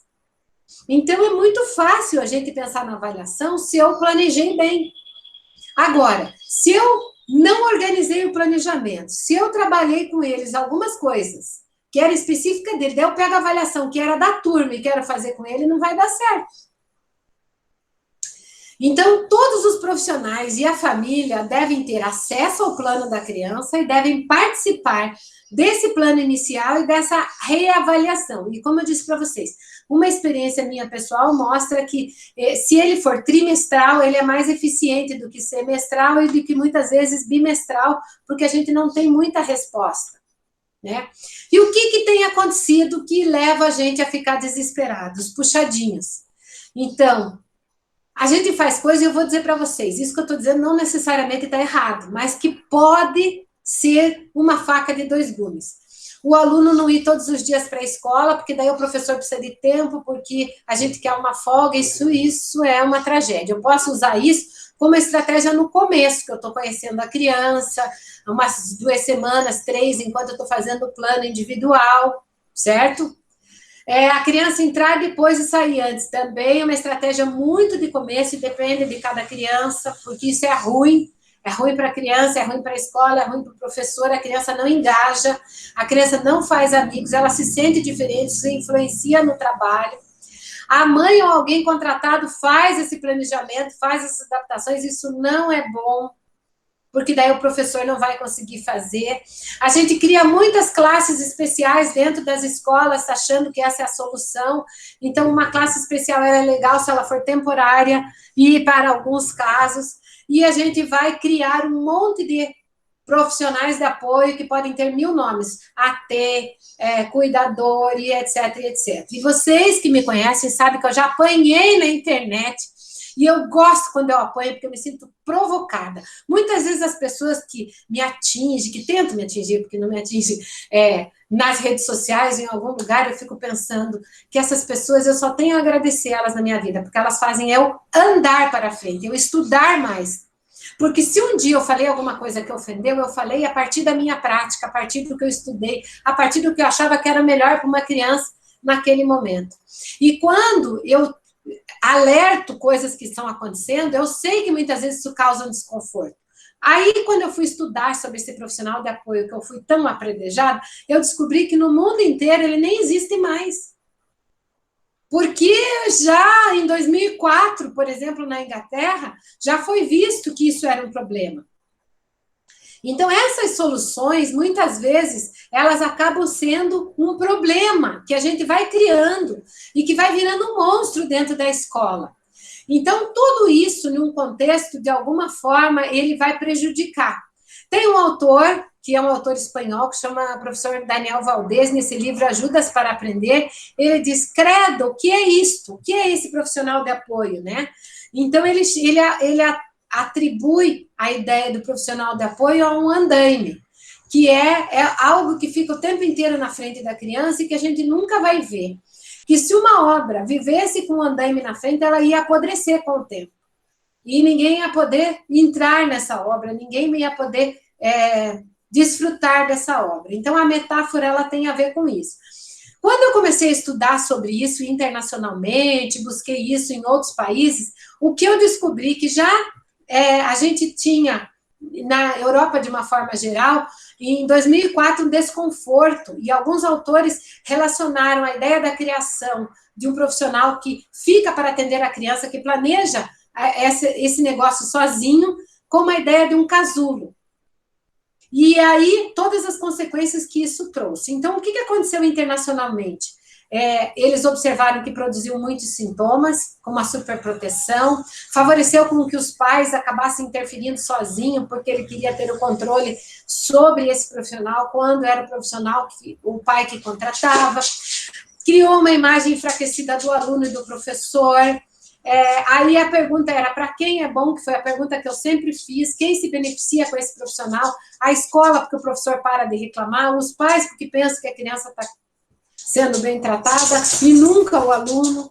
Os outros colegas sempre pensam que esse aluno nunca vai poder funcionar sozinho, os colegas não vão se sentir capazes de interagir com ele, e isso, de fato, é uma pseudo-inclusão.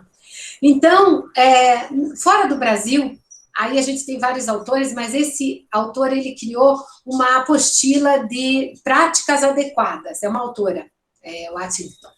Ela criou uma apostila de práticas adequadas, e, num primeiro momento, ela diz que o perfil é muito importante desse profissional, e que ele precisa ser formado, ele precisa estar em formação numa universidade. Então, ele pode ser um aluno de um ensino superior, ele pode ser um profissional já formado, mas o que é pior é se a gente não tiver uma relação desse, eles chamam de assistente de ensino, então hoje fora do Brasil chama esse termo de assistente do ensino, porque ele é um assistente do professor e nunca do aluno, nunca, em hipótese alguma, ele está com o aluno.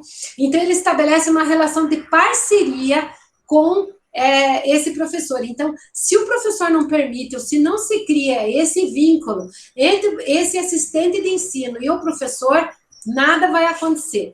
Então, para esse perfil, ele coloca que esse profissional, então, menos importante é se ele é um aluno da universidade ou se ele é um especialista, mas que ele tem essa capacidade de lidar com o grupo, que ele saque as coisas que a criança precisa, que ele tenha criatividade para lidar com os recursos didáticos, que ele tenha habilidade para intervir, estimular, usar estratégias de relação entre o aluno com os demais, ou seja, mais características emocionais do que cognitivas. E ainda nesse guia, ele traz um conjunto, está lá no livro, todas as... são várias páginas que eu falo disso, então aqui só estou resumindo, mas ele dá a ideia de como a gente minimizar essas distrações, né, com o aluno, ele dá, então assim, que a função desse profissional, ela é muito, muito diferente do que a gente faz no cotidiano em sala de aula. Então, ele precisa do equilíbrio emocional, de sensibilidade, da capacidade de ligar, da busca de identificar como o aluno está se comunicando. Então, ele puxa mais para um aspecto relacional, emocional, como mediador do contexto, do que propriamente ser um dominador das práticas. Por quê? Das práticas pedagógicas em si. Porque nunca vai ser nada programado por esse profissional sozinho, e sim pela colaboração de diversos profissionais. Então, encerrando, os conflitos emocionais, as inseguranças do professor, da família, da escola, elas estão refletidas em todas as leituras e tudo que eu tenho visto internacionalmente. E hoje, o que a gente tem visto na internet é assim, existe uma verdade, se não usar essa técnica, ele não vai aprender, esse é o único método fantástico, isso não existe nada de verdade se eu não considerar os aspectos emocionais. Então, uma técnica baseada em evidência é importante, é fundamental. É fundamental eu não fazer de achismo, eu seguir uma reta. Mas eu preciso várias cabeças pensando, eu preciso um equilíbrio emocional e relacional entre todas as pessoas que estão envolvidas ali. Eu preciso montar um plano individual de trabalho a partir de muitas mãos, para que isso funcione. E ninguém vai dar isso de fato, eu tenho que correr atrás. Se eu estou com um ambiente assim, o que é que eu tenho que fazer primeiro, gente? Tratar. E como eu vou tratar? você que é um professor que está aí olhando para mim, que viu eu fazer várias palestras no ano passado. Muitas vezes eu disse para você, gente, eu estou pirada, e eu estava mesmo. Muitos primeiros meses eu nem fiz palestra, porque eu estava cuidando de mim. Eu não me aceitei isso. Eu sou uma pessoa muito relacional. Eu demorei para me engajar nessa coisa. E ainda hoje eu estou mal. Né? Eu não sei se eu me adaptei 100% a isso, mas eu tenho que continuar remando. Então, são dois focos. Um, de eu me cuidar enquanto professora, enquanto pessoa, enquanto profissional. E eu promover que os outros profissionais que estão em volta aprendam a se cuidar. Ao mesmo tempo, na mesma intenção, eu tenho a minha necessidade de continuar aprendendo. Então, eu só tenho que entender uma coisa, eu sou um professor, quero continuar sendo professor e não quero sofrer na minha profissão. Então, eu tenho que estudar, eu tenho que parar e refletir, eu voltar lá em Edgar Morin e pensar que uma crise, ou seja, a minha raiva de determinada coisa, de determinado aluno, de determinada família, de determinada profissional, ela está relacionada com a minha oportunidade de crescer e me desenvolver e melhorar cada vez. Incluir não significa curar o aluno ou adequá-lo aos métodos que já existem e são fossilizados. Incluir significa trabalhar com todos dentro das suas habilidades diferenciadas, aprimorá-las e desafiá-las. Esse é da Anita Brito. Então, essa imagem de encerramento, vocês sabem que eu gosto muito, uma imagem de desenvolvimento. Ou seja, eu preciso entender que se eu não buscar uma evolução, isso não vai acontecer da melhor forma. E que esse é um desafio constante. Acho que era isso que eu tinha para hoje. Eu queria ouvir um pouquinho a Jéssica ou a Adriana, como foi para vocês ouvirem isso, e se era isso que vocês imaginavam das respostas. Olha, professora, que aula, né? Que aula, porque assim, você conseguiu, diante de tudo que veio de perguntas, questionamentos, necessidades e apontamentos do formulário, unir relacionando a teoria, que eu já fiz até alguns apontamentos aqui, que a gente precisa, cada um da sua função ali, cada autor traz uma perspectiva de análise, de entendimento em relação ao ensino e aprendizagem, ao comportamento, a tudo isso que está envolvido, né? Então, assim, eu sinto como é necessário uma aula mesmo, que você foi desde as características do autismo, de toda essa questão dos níveis, o funcionamento, para que nós tenhamos o entendimento inclusive de trabalhar numa perspectiva colaborativa com todos os envolvidos no processo de inclusão, para que a gente saiba que cada qual com a sua experiência e aprendizagem, a gente corra mais atrás ainda de um estudo que possa nos possibilitar ali, inclusive, de aliar o que a gente estuda dessa teoria na prática, mas de uma forma funcional. Por isso aquela questão do desenho universal da aprendizagem, né? E eu acho que você trouxe muitas dicas, muitos fatores que vão auxiliar na prática desses profissionais, inclusive agora, em tempo de pandemia do ensino remoto, mas de uma forma também, assim, delicada, afetiva, que, poxa, a gente para e pensa, realmente eu tenho que tentar ir por esse caminho para fazer uma tentativa para ver se realmente vou conseguir dar certo nessa condução dessa aula, por exemplo, assim, com essa criança. Porque realmente a gente viu ali alguns apontamentos, algumas indicações de possibilidades que a gente vai tentar. Não que realmente é uma receita pronta, que vai dar tudo certo e que isso ali vai resolver o meu problema. Acho que isso é o principal, né? Ai, desculpa, gente, mas o Richard tá aqui em cima. Desculpe. É que eu tô sozinha com ele, daí ele fica, quando eu demoro muito na frente do computador, ele quer atenção. Ele quer. Então, uma das coisas importantes de eu dizer para vocês, eu fico triste se alguém esperava que eu desse uma solução mágica, né? Mas eu fico alegre de poder dizer para vocês que é normal a gente ter essa angústia, que eu também tenho, que eu só resolvo meus problemas correndo atrás da minha rede de apoio, estabelecendo novas estratégias depois daquilo que eu tentei, e eu só posso saber se não deu certo depois que eu fiz e olhei para aquilo que eu fiz, né? Então, isso é importante também, né? Se perdoar pelo que não deu certo e tentar de novo. E eu sei dizer para vocês, na prática. Quanto é difícil quando a gente está naquele turbilhão de que eu não vou conseguir, não dá certo, você quer achar um culpado, você quer ser livre daquele pacote, só que depois que a gente consegue passar por isso, aquela sensação é muito boa, né? É muito boa. É que, assim, eu vejo, assim, quando eu era itinerante, professora itinerante, o principal relato que vinha para nós é que, assim, o comportamento, de certa forma, incomoda a gente, porque também o comportamento dessa criança nos tira, digamos assim, da nossa zona de conforto, de ir atrás. Eu acho que todo esse momento de pandemia, esses novos instrumentos que a gente tem que ir atrás, de ensino, isso tudo também nos tira da, digamos, nossa zona de conforto, porque a gente está lidando com situações que nós não lidávamos antes. Até quando você falou assim, a gente está vendo uma família que também está vendo outras coisas agora nesse processo. Então, para eles também é tudo novo. Então, tudo isso, digamos assim, a princípio desestabiliza, mas depois a gente vai buscando alternativas. Isso que você deixou bem claro na tua fala também. Então, assim, professora, que bom esse momento, foi excelente, maravilhoso, você conseguiu unir todas as angústias que vieram ali pelo formulário de pesquisa, né, pelas necessidades desses profissionais, inclusive das famílias que também participaram desse formulário, desse processo, e você conseguiu aliar toda a teoria de uma forma prática para nós. Então, assim, o sentimento e a palavra mesmo é gratidão, né? Muito obrigada por todos esses exemplos indicativos ali que você trouxe para nós, e agradecemos mesmo de coração, professora. Eu quero me desculpar de ter dado o perdido nas primeiras semanas, mas eu não estava bem. Uma coisa que eu aprendi nessa pandemia é me respeitar na hora que eu não estou bem. Então, foi muito difícil eu te dizer que eu não estava bem naquele dia.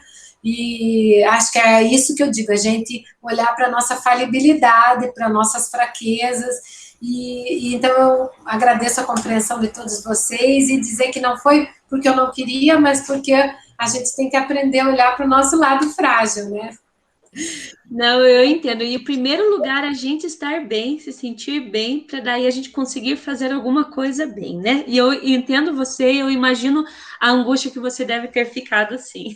Mas muito obrigada, professora, muito obrigada por essa afetividade nesse dia de hoje. Muito obrigada mesmo. Adriana. Obrigada, Jéssica. Ouvir a professora Fátima é sempre muito bom, né? E trazer essa intersecção que ela fez entre pensar como que uma criança ela é constituída enquanto ser humano, em contrapartida do que é o indivíduo animal, por exemplo, quando ela fala da reprodução, de como que é concebida essa questão de quando você não tem um pensamento cognitivo desenvolvido, quando a gente não busca um porquê, um para quê, né, professora? É muito interessante fazer essa comparação, porque nós, enquanto sujeitos e profissionais, professores e também aqueles que estimulamos a aprendizagem das nossas crianças, dos nossos estudantes, podemos dizer que para fazer essa diferença, o papel do professor é essencial, porque se nós não formos profissionais, se nós não buscarmos levar essas crianças a serem tensionadas, a buscarem se questionar para que eu vim a esse mundo, né? Ele vai ser um a mais, né? Por que não? Então, assim, eu trago bem forte essa fala sua, eu estava aqui com a Jéssica dos bastidores, assim, muito feliz com as suas colocações, porque elas são colocações práticas, mas ao mesmo tempo que nos dá uns puxão de orelha, assim, também, sabe, bem básico, justamente porque eu tenho que me achar primeiro para querer ensinar o outro. O que eu estou ensinando a outra criança? O que eu estou produzindo com esse indivíduo? Se eu não tiver dentro de mim, o que é o meu papel? Enquanto formador, enquanto aqueles que farão a diferença. Quando a professora trouxe, eu estou fazendo anotação aqui, tá? Então, vou fazer a escolinha. Quando a professora trouxe a questão do nosso filósofo Edgar Morin, e bem colocada essa questão da desconstrução. Eu acredito que a professora, enquanto pesquisadora, cientista, se vê todos os dias nesse exercício de desconstruir o seu conhecimento. Aquilo que hoje você entende como que é o ideal, dali a pouco já não é mais o ideal, porque a fala do Edgar, aí eu fui buscar a entrevista que a professora tirou ali, né? Porque eu sou bem curiosa também. E é bem isso. Essa pandemia, que deveria estar apenas nos pulmões, e nem nos pulmões, porque os nossos pulmões é o que faz com que a gente tenha vida também, ela está na nossa mente, ela está pautando todas as nossas atitudes hoje. Então, a nossa agenda está sendo desconstruída no médico, que você vai porque, eu tô com medo da pandemia, eu vou no médico, vou pegar o coronavírus lá. Eu não estou abraçando mais ninguém por conta do coronavírus, porque o distanciamento, ele é físico e não social. Porque eu posso estar em contato com a professora, a gente conversa, o dia que a professora não ficou bem para a gente organizar essa conversa, a gente toda preocupada que a Jéssica, e ela falou uma coisa mais tarde, a Jéssica também. Então, assim, é essa afetividade, é esse querer fazer, né? Eu quero saber o que aquele conteúdo vai levar para a vida do meu estudante, né? E se essa inclusão ela existe de fato, eu não preciso de andaimes todos os dias na frente do prédio, né? Eu preciso. Exatamente, exatamente. Deixa eu só fazer 2 comentários aí. Quando você diz puxando a orelha, eu quero que você saiba que é em relação a mim mesma. Então, eu me vi naquelas perguntas, então não tem nenhum julgamento da minha parte, mas é uma coisa que a gente tem que pensar, né? Que eu me puxo muito minha orelha, principalmente nos alunos que a gente tem hoje na universidade, que são um desafio, né? Que a gente não imaginava que chegasse na universidade com tanta defasagem, com tantas diferenças, com tantas necessidades que a gente tem de adaptação. E acho que o Edgar Morin, ele foi para mim um conforto nessa pandemia. Então, hoje a gente tem pelo menos 6 lives, entrevistas com eles, 2 eu assisti ao vivo, então algumas estão em espanhol, então isso é muito legal. Acho que quem não viu, vale a pena pôr no YouTube, Edgar Morin, a pandemia, ou últimas lives com Edgar Morin, e vocês vão se deliciar, porque ele pega na veia.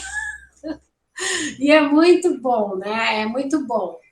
Acho que ver um filósofo falando do que a gente está vivendo é mais do que um livro, né? Ele é maravilhoso. E assim, sabe, quando a gente fala em puxão de orelha, é porque a gente se avalia todo dia. Então, vamos levar para outro contexto, né? A minha função, enquanto sujeito, enquanto pessoa, é avaliar as minhas atitudes diariamente. E quando a gente tem o exercício de ser profissional da educação, a gente tem que multiplicar, triplicar, colocar essa proporcionalidade na vida daqueles que estão na nossa responsabilidade. Porque diferente de um médico que às vezes vai fazer cirurgia e morre um paciente, ou dá um medicamento, um procedimento errado para um paciente, ou faz a experiência de um determinado remédio para um paciente, nós, professores, fazemos a diferença ou não na vida de quantos sujeitos ao longo desses 25 anos de carreira do magistério, né?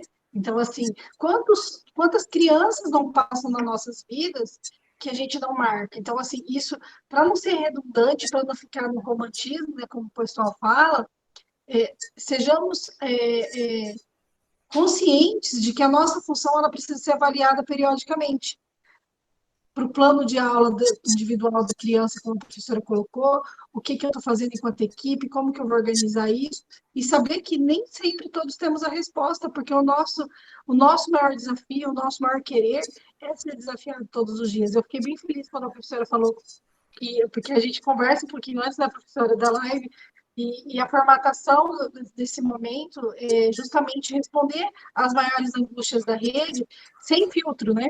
Sem filtro, foi totalmente assim, estamos encaminhando a professora e vamos trazer para a sua fala ali a realidade. Então, quando a gente coloca esse filtro e a gente começa a polir, a gente também não está fazendo aquele exercício que a professora colocou, que é assim, qual que é a maior demanda hoje da ansiedade nossa? A quantidade de informação errada que a gente está vendo. A gente não está buscando artigo científico, a gente não está buscando o conhecimento sistematizado, a gente está pegando o quê? Palavras soltas do Facebook, palavras soltas, mensagens soltas que não traz aquele conhecimento sistematizado que a educação, em sua essência, tem a função. Eu, assim, tive uma aula... São as bobeiras, tanto que a gente está vendo na internet, até umas lives, assim, que a gente diz, meu Deus... Né? E, assim, quem quer vender uma ideia, ou quem precisa de um lugar de holofote, ele vai falar. Né? Às vezes, o povo diz, mas você se omitiu na época disso. Eu falei, não me omiti, era muita borbadeira, que eu não vou ficar me expondo nisso. Acho que a gente tem que ter um bom senso, né, de entender essas situações e saber o que é que a gente pode entender de determinadas coisas. Então, tem muita gente legal falando coisa com embasamento científico e que é isso que a gente tem que olhar na internet, né? Então, olhar que profissionais estão falando, que base que está tendo essa pessoa que está falando, para a gente poder dali. E os cursos também, né? Então, tem muitos cursos. Alguém me perguntou como fazer um professor ter melhor formação. Olhar se o profissional que está fazendo tem formação primeiro, né? Segundo, que experiência prática esse profissional tem? Porque se ele não tem experiência prática, ele não vai te acrescentar. Você é professor, você sabe muito. Então, você pegar alguém que só tem teoria, ou seja, saiu de uma universidade, mas não atuou, não é a mesma coisa. Desculpe com todo respeito, a gente precisa ter uma relação de teoria com prática muito grande para poder ser um educador de educadores. Né? E isso é uma crítica minha sempre ferrenha. Mas acho que é isso, né? Obrigada, professora. Então, vou passar a palavra para a professora agradecer, para a gente finalizar, né? O sentimento de quero mais, de mais aulas, mas a gratidão por esse momento, por essa aprendizagem, por esse compartilhar, né? Porque a gente está compartilhando. Eu aprendi um pouquinho, a professora aprende um pouquinho com a gente, com essas perguntas que foram elencadas aí com a professora, e sabendo como é que funciona a nossa rede também, que eu acho que é o mais importante, né? A professora conhece um pouquinho da nossa realidade, sabe dos nossos itinerantes ali, que são esses profissionais que nos fazem esse caminhar entre o profissional regente, o profissional de apoio, e o atendimento sistematizado em outros centros educacionais para complementar, suplementar, né, esse ensino no que é específico. Então, assim, diariamente a gente precisa aprender, né? Então, nossa gratidão mesmo. Passo a palavra para a professora. Tá bem. Eu que agradeço o convite, eu quero dizer que sempre é um prazer, que eu tenho muito orgulho de Araucária, porque há muitos anos eu já achava a Araucária perfeita, então eu acho que na sequência de gestões a gente teve uma evolução muito grande no modelo, acho que há um reconhecimento da posição dos pais, desde historicamente, isso faz diferença nas prefeituras, então isso é uma coisa importante, e a capacitação de professores, né? Que é uma coisa muito forte em Araucária, e isso faz diferença. Então, o sentimento de insegurança sempre existe, mas a gente tem que correr atrás. Então, muito obrigado por hoje, muito obrigado por esse momento, estou à disposição de vocês que queiram depois falar comigo, vocês sabem onde me achar. Então tá, obrigada a todos e todas que estiveram conosco nesse momento. Compartilhe a nossa formação, leve aos seus colegas, aos seus amigos, aos professores que vocês conhecem, que às vezes nem todos chegam no convite, né, professora? Mas assim, ele fica no canal do YouTube, então para o Brasil inteiro, para o mundo inteiro acompanhar, e é essencial que a gente compartilhe aquilo que é bom, aquilo que é de conhecimento, como a fala da professora Fábio. Um grande abraço e até logo.